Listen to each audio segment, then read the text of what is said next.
Do you sometimes feel like you're just banging your head against the wall, trying to get things done, trying to make your dreams happen, trying to accomplish all of this stuff, and it's just not working?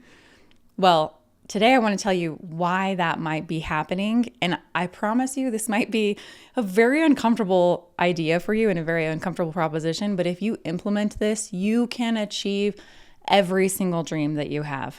Hi, I'm Deibert. I'm a performance coach. I work with enterprise and strategic account executives. And one thing that I'm noticing coming up with so many of my clients is emotions. Emotions are so tough because it's something that every single human has. We are mammals. And I've talked a lot about feelings on this podcast before, but I want to talk about it even further because what I'm noticing is that for so many of us, we don't know what our emotions are or how to handle them or what to do with them, but also we are so driven by our emotions. We're stuck feeling overwhelmed, and so we don't take action. We're stuck feeling busy, and so we're very frantic and hurried with everything that we do. We feel embarrassed or maybe shame or maybe disappointment in ourselves, and so we're not taking actions towards the dreams that we have. Not only that, there's so many things that we want, but we're subconsciously really afraid of the emotions that are going to come up as we go to those goals that we don't even take action on the things that we want right now. So first, let me tell you what an emotion actually is. An emotion is a physical sensation, which is kind of wild when you think about it. It's just a physical sensation, but there are so many things that we hold back on doing because we're afraid that a particular emotion might come up if we take this action. So, for example, let's imagine that you were going to ask for a raise, but you're afraid to ask for a raise because what if you go in to ask for a raise and your boss is like, no, you're not good enough. We're not giving you a raise. Or your boss is like, no, we don't have the money for that. We're not giving you a raise. And then you feel like embarrassed or like, why did I ask for a raise? And like, maybe I shouldn't have asked for a raise. Maybe that was a bad idea. Maybe now they think I'm desperate. Maybe that's going to look bad on me in the future. So what's super interesting is that the worst case scenario is not that you feel that you have those thoughts. The worst case scenario is that you feel that feeling of like the disappointment and the regret and the remorse and the embarrassment and the humiliation. That's the worst case scenario. But when you think about how that worst case scenario is just a physical sensation, for me, it might be a feeling of like, I feel this tightness in my chest. I want to scrunch my shoulders. I feel kind of bad about it. Or maybe I feel like this like gurgling and like knots in my stomach. Maybe I feel like butterflies of like anxiety. Maybe I feel a heaviness of disappointment.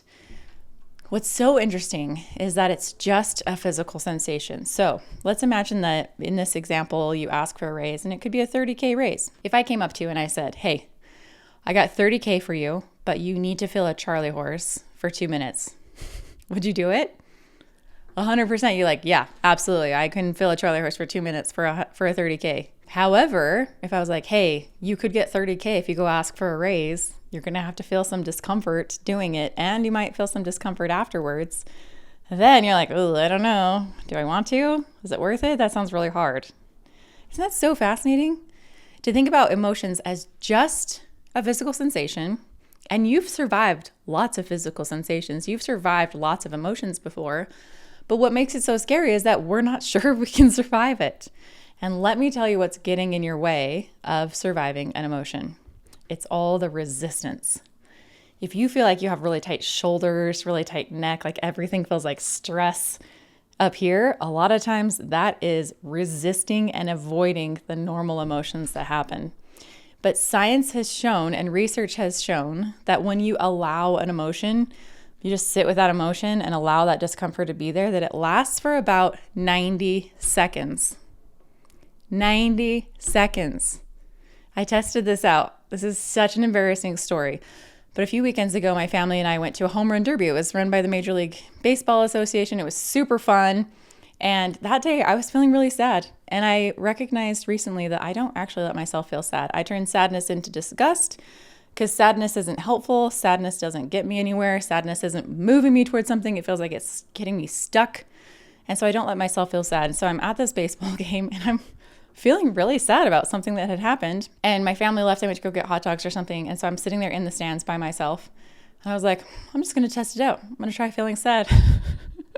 So So I sat there and I instantly started crying, just like tears streaming down my face. And I was like, if anybody in this stadium sees me sitting here by myself crying, they're going to think I'm a crazy person.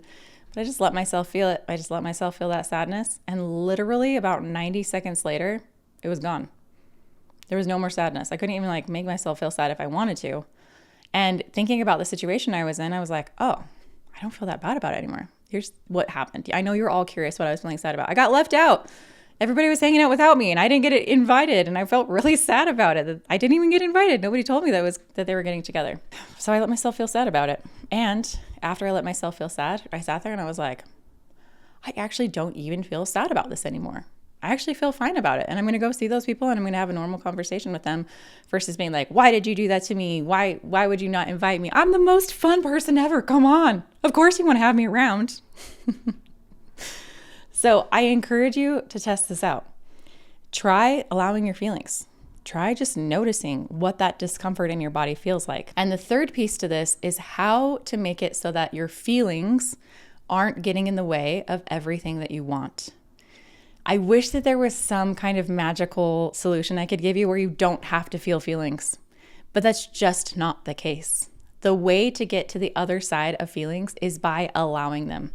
By sitting in your body, noticing what that discomfort feels like, paying attention to that discomfort, letting it be there, honoring that discomfort. You don't have to believe it. I don't have to believe the story that I was left out and I was abandoned and people don't like me because they didn't invite me to this event. I don't have to believe that. It doesn't have to be true, but I have to honor that I'm feeling that way. And then it's okay to be sad. Once you allow that feeling and process it, I promise you that on the other side is a bunch of clarity. It's a bunch of calm. It's a bunch of focus. It's a bunch of everything that you're looking for to do your job every single day. You have it in you to have all that focus, all that drive, all that clarity, but all these other emotions are getting in the way. If you just allow them, I promise you, you can create anything that you want to create. But a lot of times it's like this weight that we're carrying around. We're dragging this huge weight of all these emotions that we're unwilling to feel.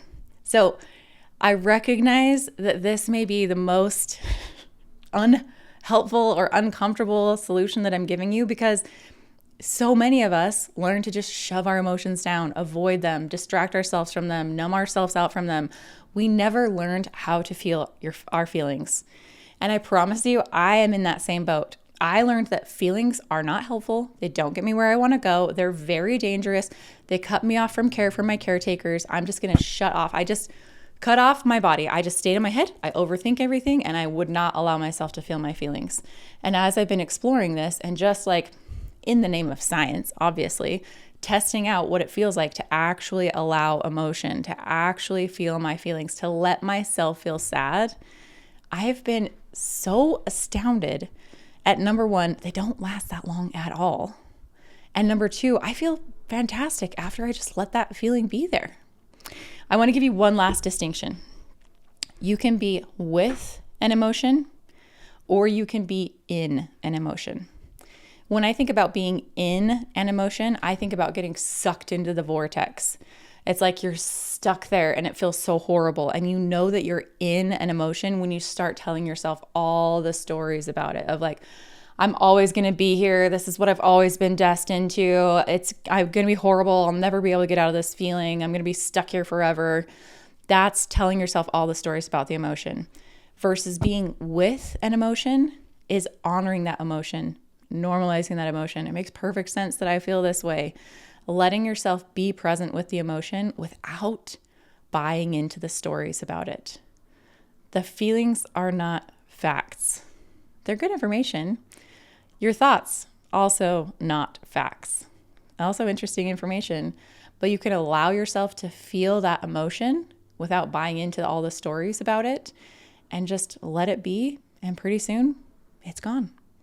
And then you have the clarity that you want. You have the focus that you want. You have the resolve that you want.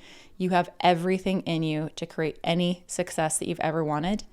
But it all comes on the other side of a feeling. I hope that this has been helpful for you. I'd love to hear from you. Feel free to reach out to me on LinkedIn. You can search me by finding my name, Amber Deibert, or come join my newsletter. It's so much fun. I'm so fun. I'm so friendly. I'm such a fun person to hang out with over there. Genuinely I am, but also I'm being a little facetious here. So come find me at mentalmastery.com and you can get my newsletter and get weekly tips in your inbox that are going to be incredibly helpful for you. I'll see you next time.